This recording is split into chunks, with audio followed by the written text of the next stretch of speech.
Instagram లో నా videos నా వాయిస్ కి గలీజ్ వాయిస్ పెడుతున్నారు. నాకు కొడుకు చూడడా? నువ్వు ఒక అమ్మ కొడుకే కదా. నీ అమ్మ వీడియో అలా పెట్టి గలీజ్ మాటలు పెడితే నీకెంత బాధ ఉంటుందో అంతకన్నా ఎక్కువ బాధ నాకుంది.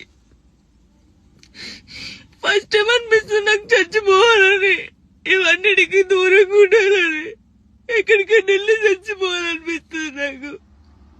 నిజంగా లేనట్టున్న లైఫ్ లేకపోతే దీనివల్ల నేను ఖచ్చితంగా చచ్చిపోడు. ఒకవేళ నేను నిజంగా చచ్చిపోతే కారణం మీరే అవుతారు, గుర్తుపెట్టుకున్నది. ఇంత నరకమా? మస్తు టాపిక్స్ ఉన్నాయి. నా మీద పడేందుకు మీకేం వస్తుంది? నేను చచ్చిపోయినా కూడా నా శవం దగ్గరకు వచ్చి మైకులు పెట్టి ఎందుకు చచ్చిపోయింది తెలుసా, ఎందుకు చచ్చిపోయిందని చెప్తారు మీరు.